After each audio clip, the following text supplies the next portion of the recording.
Happy Tuesday morning, everyone. Welcome back to Morning Musings. My name is Don K. Preston. I am the president of Preterist Research Institute, and we are currently studying 1 Corinthians chapter 15 and the doctrine of the resurrection.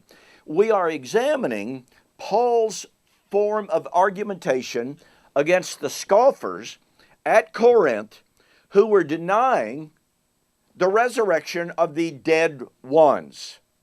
Now, it is generally, almost universally, claimed, that the scoffers were denying the resurrection as a fact, as a general fact. No resurrection, period. That is simply false. Paul uses the if-then form of argumentation, as I pointed out in the last video, to illustrate and to drive the point home to those scoffers that if they denied the resurrection of the dead ones, Paul uses the Greek word nekroi, literally the dead ones, and he uses that, by the way, with the definite article. It is not simply resurrection of, quote, dead. It is the dead ones, okay? So Paul uses some things that the scoffers firmly believed in. For instance, as we saw in the last video, they believed in the resurrection of Jesus. And thus Paul argues, if you believe in the resurrection of Jesus, then you have to believe in the resurrection of the dead ones, i.e., those who died before Jesus, because he's the first fruit of those. And we'll be talking a whole lot more about the significance of the fact that Christ was the first to be raised from the dead, which proves categorically that Paul's not talking about physical resurrection. Okay, now watch this. Not only did Paul set forth the resurrection of Jesus Christ and argue, if you believe in the resurrection of Christ, then you must believe in the resurrection of the dead ones. But notice his next argument in verse 14 of 1 Corinthians 15.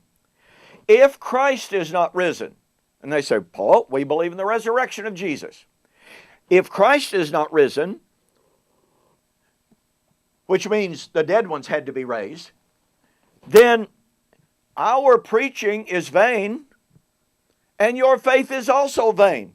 Well, once again, the desired response would be, Paul, you just have to stop, you have to stop the train. We've never said your preaching is an empty, vain thing, and we most assuredly do not believe that our faith is empty and vain, useless, whatever. It astounds me that modern scholars have gone so far as to say, because of their presuppositional approach to 1 Corinthians 15, they say, Paul was a horrible logician. Paul was a horrible debater, because after all, the scoffers were denying the resurrection. Well, that would mean they would deny the resurrection of Jesus. Therefore, when Paul said, if the dead ones are not raised, then Christ is not raised, and the scoffers would have gone, Paul, that's exactly what we're saying. But Paul, that's obviously not what the scoffers were saying. And thus, now when Paul says, if Christ is not raised, then our preaching is vain. And the scoffers would have gone, Paul, we never said that. We never said that at all. And if our preaching is vain, then your faith is in vain. Paul, we never said that. And Paul said, well, really, you did? Because you are not looking at the implications of what you're saying. Now, let me ask you a question. What is the connection between the resurrection of the dead ones, the resurrection of Christ, and the vanity of the faith of the Corinthian scoffers?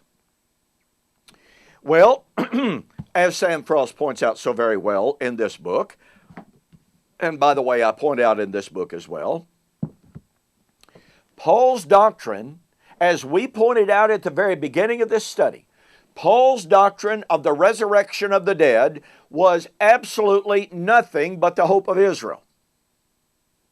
Old covenant Israel. That hope was found in Moses, the law, and the prophets. Well, guess what? Those Old Testament prophets foretold the resurrection of Israel.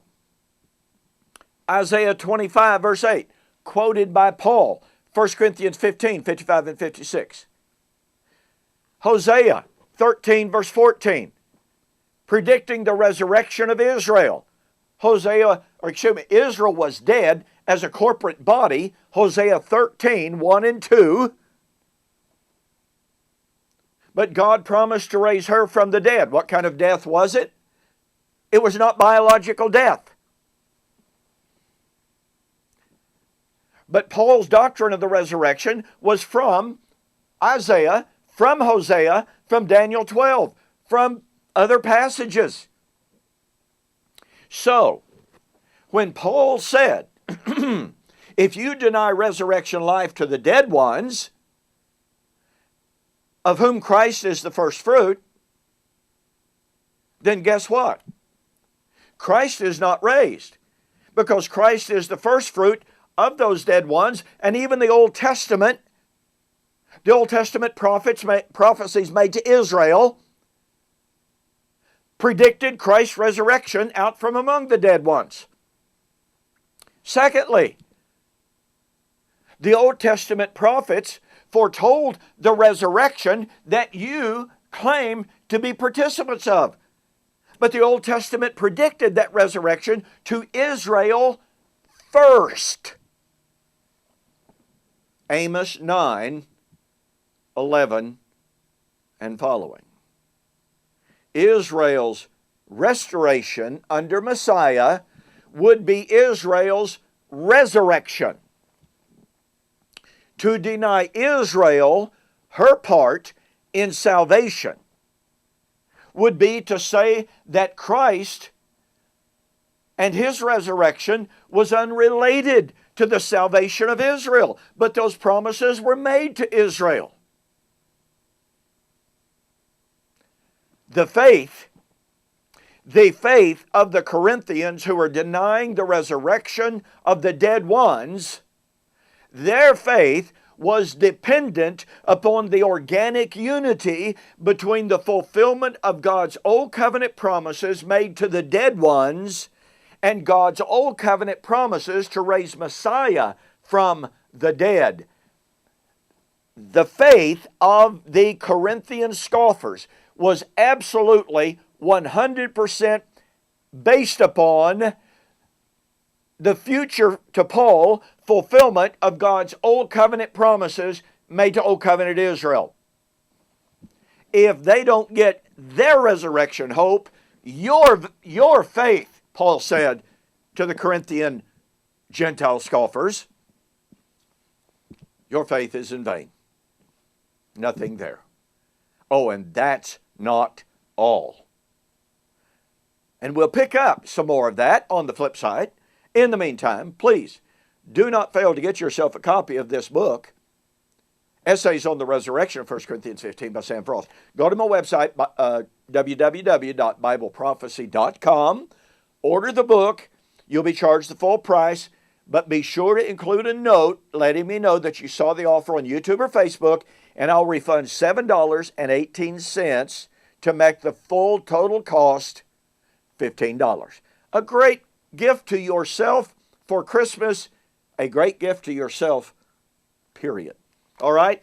And don't forget, my book, The Resurrection of Daniel, chapter 12, verse 2, Fulfilled or Future, which contains a response to why Sam Frost left the full preterist view. All right, we have more on Paul's argument against the scoffers in 1 Corinthians 15 on the flip side. We'll see you there.